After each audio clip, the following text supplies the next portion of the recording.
Hey everyone, and welcome to Saturday Night Popcorn. This is Jason. This is Kai, and we have another great discussion for you today. The movie of the day is actually the last film in our summer movie month for June 2024. It's Wet Hot American Summer from 2001. Still want to give a spoiler warning, even though this movie's old enough to buy a drink at a bar. Yeah.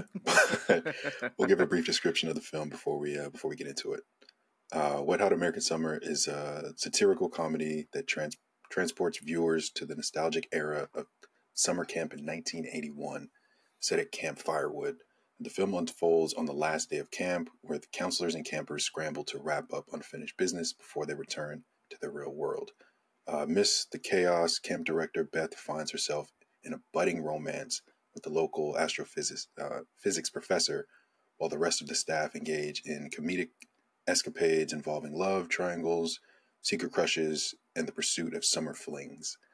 The film culminates in a talent show that brings all the zany storylines together, featuring everything from a talking can of vegetables to a surprise indoor storm. Despite its initial commercial failure, the movie has since garnered a cult following and sparked a franchise revival on Netflix. Yeah, Netflix has Wet Hot American Summer 10 years later, right? Which it's kind of interesting that they did that, knowing that that's what they talked about in the movie, that hey, let's come back 10 years later and stuff. But it's similar to Community, 6 seasons in a movie, and they're making the movie right now. Yeah, right. So that's what they're kind of doing and stuff. And I feel like that's an easy win for a lot of these things, because it's you kind of get that bring back the characters and stuff that everyone ends up loving, and it's an easy thing to put together, because it's not your typical sequel, because I know we talk about sequels not really panning out all the time very well. Mm-hmm. So it's better to have a prequel. So it seems like the original, Wet Hot American Summer, is pretty much the prequel to the TV show. And then in the TV show, they're able to kind of dive into the characters and their lives now that they're older a little bit more. Yeah. So, as you and this damn light, my light died, and trying to get cinematic lighting as you're recording. Yeah, now I gotta find where this is at. Oh, there you go. It's fine. But yeah, I think so, and it's yes, this does add up as a prequel and all this stuff, but my main question is was this funny? It's kind of nice to hear in the summary that it did not have a good commercial success and everything. Mm-hmm. But then all right, what does it mean to get a cult following? I know cult followings come from like Indiana Jones and stuff. People love that movie now. Star Wars probably wasn't well received right away, but other than a small few people. But why did this get a cult following? What's so significant about this? Is just because the characters, the people that end up becoming, I think it's because of the actors and actresses. Mm-hmm. Because at the time, 01, I think a majority of them were still trying to build a career, so they weren't well known. And this movie is kooky as hell. I enjoy the hell out of it. I know you had told me you disliked it, but I enjoy it. It's a kooky comedy. Definitely a blend of the movies that we watched this month, the Meatballs, the Heavyweights. Yeah, that's true. Even Theater Camp, had some references with the whole talent show at the end. But I think that's where the cult following came from, was the fact that 90% of the actors and actresses in this now have huge careers, either writing for themselves and others, SNL, this cast is crazy. So I think that's where it came from. How old were, I wasn't a teenager. I was 11. I was 11. You were 11, so I was 9. Mm-hmm. Yeah, I was 9. And I don't remember seeing trailers for this. I think this was so indie, they didn't even have trailers. But, so I think that plays a part in it. It probably didn't get marketed very well back then. And with the success of all the characters from the film, that helped bring this back to light. Because I don't think I heard about it until maybe 3 years ago. And then like the show came out not long after that. Yeah, probably when Netflix was kind of doing their marketing of like, hey, Yeah. this show's coming, or this show's stopping on our kind of like streaming service. Yeah, I get it. Where it's like, and granted, like we like Amy Poehler because like we watch Parks and Rec and stuff, and Hmm. so I can assume people will watch Parks and Rec and be like, oh man, where did Amy Poehler like start off from? And Yep. this movie does give you the sense that like this is like, hey, we want to make a movie with like with all you all and Hmm. stuff, and this is what we got. Like in terms of like all the characters and all that stuff, and I think the writing is like what did not hit home for me and stuff. Like Hmm. I find this as like a like this reminded me of a like Scary Movie, but I felt like I laughed more during Scary Movie than the Scary Movie franchise than this movie. I don't know if it's just Yeah. because like the way the satire worked for like the horror franchise, or like it's like very stupid and everything they play against, like oh the black person is gonna die first or something, Yeah. and then or the every time like someone's naked they like die and stuff. But And you're trying to this run away it's from the killer. You know that person's yeah gonna die within the next 10 seconds. yeah, but I think camp can be funny by itself even without like the satire.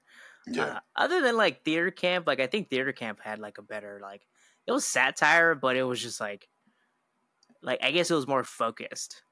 Yeah. I think it's the style of comedy that not everybody can enjoy. Mhm. Because if even just looking at Meatballs versus this, the styles of comedy weren't, they were similar because they both were set in a camp, but they're also very different. Yeah, Like right. this was good. Without American Summer had goofy jokes, but they're also very like, why the hell would you do that? Like the motorcycle chase, where you're like, why is he not jumping over this bale of hay? Why did he freeze? Why is this guy that's chasing him on a motorcycle that close to him, but he still can't reach him? It's like Yeah, really goofy, like scratch your head, like why the hell is this funny? I'm laughing because I'm like, this is stupid as hell, but not everybody's gonna enjoy that. yeah. My one like that like scenes like those was the one when they went into like the city, and then Oh, they when they went to town, somehow yeah, they somehow like get get caught up in coke like and a like yeah. So you're like, what the hell is going on? I think it's like more so. It's like you have to have like a a certain mindset. childlike. Yeah, you have to go in like with Yeah, either high or go in with a childlike mindset into this. yeah. It's not bad. Yeah, that's the thing where it's like I think going into this mindset where you're like it's a summer film, but then you're like, all right, like is like summer camp back in the 80s just pretty much Hmm. just making out in front of like Just kids, debauchery. and then Yeah, you saw the kids running from like their cabins to the girls' cabins yeah, like right. bright and early in the morning. I don't know. If you can find something like I know you liked it more than me, but like if you can find something good from this movie, what do you point out immediately?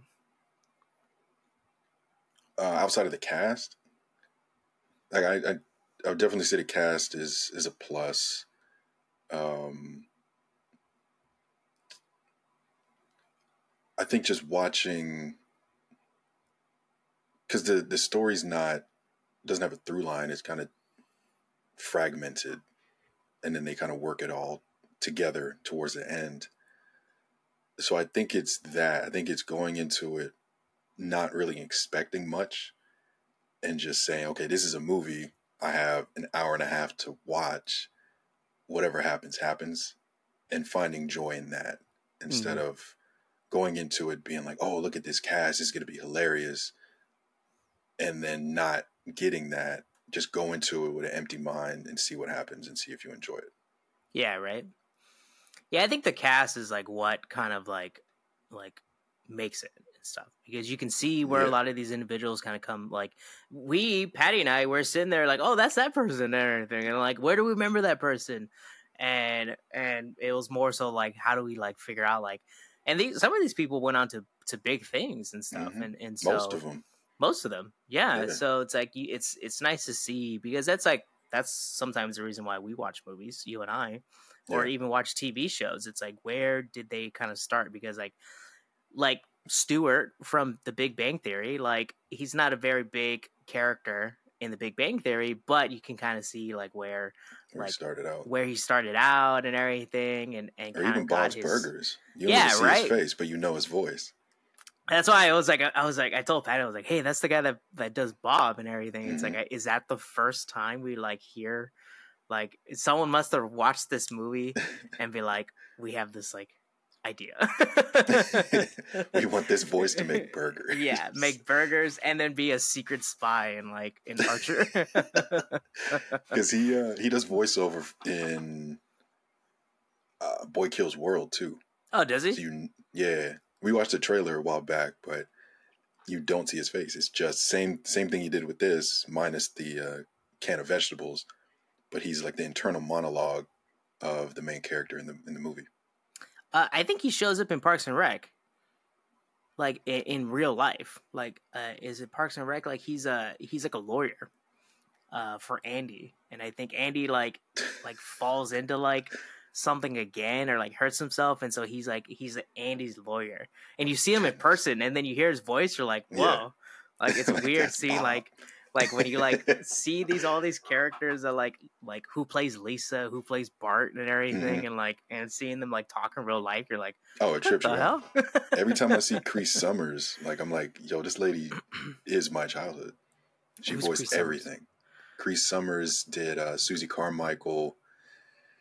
She did, I forgot what number she is, but the one black girl, she number 3 in Kids Next Door. Oh, that one where like show. They're all like different numbers and stuff, spies. And that's how they She voices one of those characters and like a bunch of other shit. But she's in she's in Abbott Elementary also. Oh, nice. She's the librarian in season 3. She's in a couple episodes. You just ruined it for me. I haven't gotten to that season yet. Oh no! Spoiler warning. But and going back to Wet Hot American Summer and stuff, it's funny like seeing this. Like this came out in 2001, and I think 2000, like the early 2000s, was like a big, like we were just talking about before we got on this call, where like I think the period of movies that we live in right now is like reboots and just trying to do either soft reboots or hard reboots, or just kind of like, let's just bring this IP back from life and stuff, and back from the dead. Where I think in the early 2000s, like I was immediately reminded of like the Scary Movie franchise and stuff, and I think there was a point in time where like the satirical kind of like slap your knee type of like kind of comedy, where it's just like off the wall comedy, like it doesn't even like need to make sense. It's just more so it's just very like satirical and stuff. Was big in the early 2000s and stuff. That was the era for it. They were able to do whatever. Yeah. And you see like how many scary movies did they make and stuff, and I think there was also like offshoots of Scary Movie, like someone did like a satire of Scary Movie and everything. Movie. Yeah, they had a bunch. Yeah, so it's like you saw where it seemed like the kind of movie kind of like era went through that process and stuff. And so and this was part of it, and so it's like it's more of like just a stepping stone for a lot of these individuals and stuff, and so it's like I was like, for me, I was like, all right, like the parents of the children that play children inside of this movie, like, do you think they'd like watch the movie afterwards?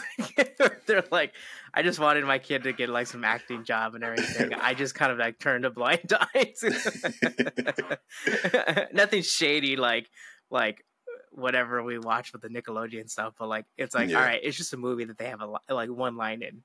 So let's just have that go. They're just showing their face real quick. I don't know. That was like my thing, where it's like I like watching this and being a parent and stuff, and like being like, oh, like that's what they like the dialogue that they had around you and stuff. Yeah. And but It's the same with Meatballs though. Like they were saying some stuff kids shouldn't have heard, but that's true. That was the 80s. This was early 2000s. I know, right? Still living wild. Or back then when it was like the actual 80s, or like no one cares. Nah, just make the movie. Now, in terms of like I did not like this very well in terms of like, and so it's like when I get to the question of like who would I like recommend this to, immediately it's like anybody that like loves this style of movie and everything, like satirical comedy and everything, and kind of like more off the wall. But yourself, like, who would you recommend this to? I think the same. Like anyone in the satirical comedy. As I was watching it this time around, it kind of put me in the mind of like Napoleon Dynamite. So I'm thinking like if anyone is into that type of comedy, they would enjoy this. Also, if they just want to see where these actors and actresses started, somebody may be interested in that as well.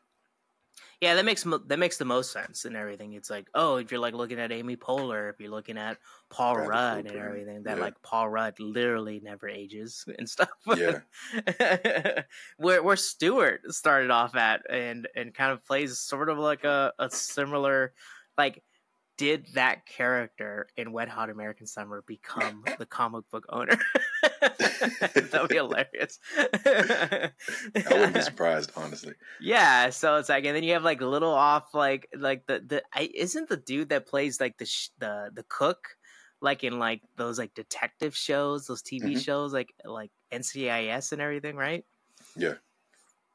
So if you have an interest in that, like where and then homeboy from Brooklyn Nine-Nine too. Yes.